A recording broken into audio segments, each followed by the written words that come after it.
Hi friends. তো আজ আমি আপনাদের দেখাবো যে একটা কলমের স্ট্র্যাপের কাটিং লেন্থ কীভাবে বের করতে হয়। তাহলে আমরা আজকে এখানে একটা কলম নিয়ে নিই।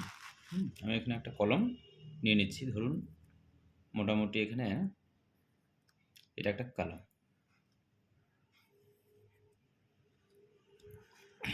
এটা একটা কলম। তাহলে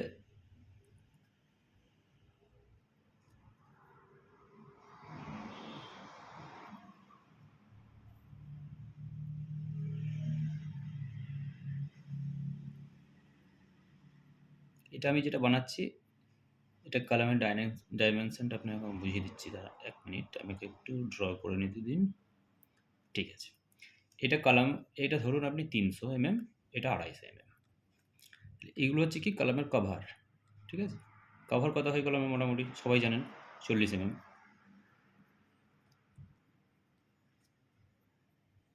ওকে, আর এটা হচ্ছে স্টিরা, মানে কলমের রড, স্টিলটা কত mm? 8 mm। তাহলে আমি কলমের যে কাটিং লেন্থ আমাদের স্টিরাপের, সেটা কীভাবে বের করবো আপনাদেরকে আমি বোঝাবো। এটাই আমাদের কলমের যে ডাইমেনশন আছে তার মেজারমেন্ট আমি আগে লিখে নিয়ে যান। কলমের ডাইমেনশন মেজারমেন্টে কী আছে, 300 mm ইন্টু 250 mm। এটা হচ্ছে আমাদের ডাইমেনশন। ওকে, আমি এটা তো ধরেই নিতে পারি না যে এইটা আমার এখান থেকে 40 mm কভার, তাহলে আমার বের করতে হবে শুধু ভেতরের রডটা, এইটা। এখানে হবে একটা হুক, এটা একটা হুক, এটা দুটো হুক। ঠিক আছে, তাহলে আমি এটা ধরতেই পারি, এটা এ, এটা বি। হ্যাঁ, তো এখান থেকে মনে রাখতে হবে আপনাকে, আমি যেটা করছি, এই যে রডটা আমি মেজারমেন্টটা ধরছি, এটা কিন্তু এই 8 mm রড, এর centre to centre. Okay, centre to centre, তাহলে সেন্টার 8 mm, এর হাফ কত, 4 mm। 4 mm, তাহলে এটা ধরতে হবে। ওকে, তাহলে আমি এখন বের করতে পারি যে এ এর লেন্থটা কত হবে। এ মানে দৈর্ঘ্যটা, তাহলে কত আছে, 300 টোটালটা। তাহলে আমি এখানে লিখতে পারি 300। তাহলে 300 থেকে কত মাইনাস করতে হবে, এদের কভার, এটা একটা কভার, তাহলে কত আছে, 40 40 80 mm। তাহলে -40 -40। এরপর আমি বলেছিলাম যে কলমটার যে রিংয়ের যে রডটা স্টিলটা আছে তার মিড সেন্টার টু সেন্টার, তাহলে সেন্টার টু সেন্টার যদি আনতে হয় তাহলে এদিক থেকে কত বাদ দিতে হবে, 4 mm, এই থেকে 4 mm।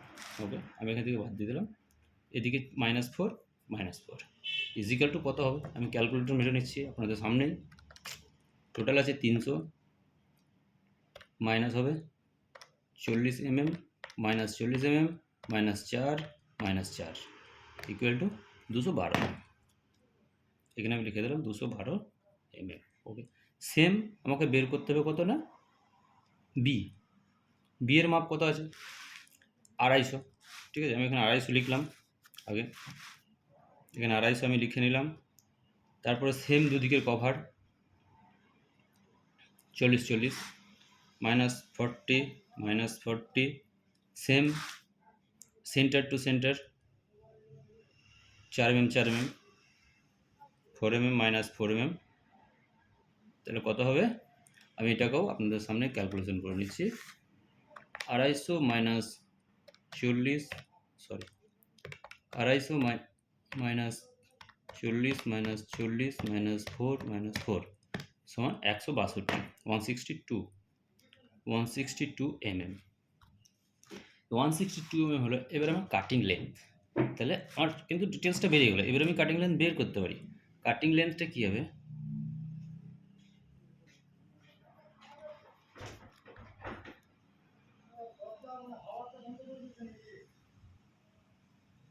কাটিং লেন্থ, 1 মিনিট দাও, কাটিং লেন্থের ফর্মুলা কী আছে, এর ফর্মুলা হচ্ছে 2 into A plus B, 2 into A plus B plus hook hook length. Hook length, hook লেন্থটা কী হবে না, হুক লেন্থ যেহেতু আছে, হুক লেন্থ আপনার আছে এখানে দেখতে আমাদের হুকটা কত mm আর এই কত ডিগ্রিতে আছে। তাহলে এখানে হুকটা কত ডিগ্রি দিয়েছে, যারা বুঝতে না পারবেন আমি ভালো করে বলে দিচ্ছি, আপনারা শুনে নিন। এই হুকগুলো এক একটা আছে আপনার 135 ডিগ্রি, 135 ডিগ্রি। 135 ডিগ্রিতে যদি হুক থাকে তখন আপনাকে ধরতে হবে 12D। 1 মিনিট।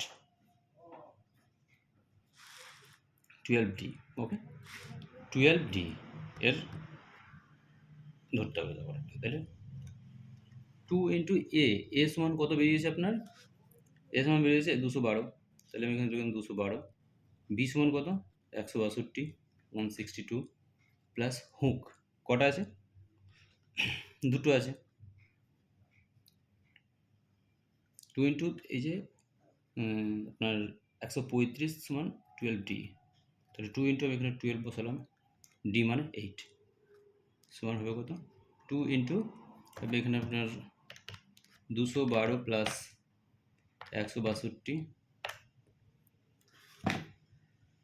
ইকুয়াল হবে 374 প্লাস হুক লেন্থটা আছে আপনার 2 ইন্টু 12 ইন্টু 8 ইকুয়াল টু 192, 192 সমান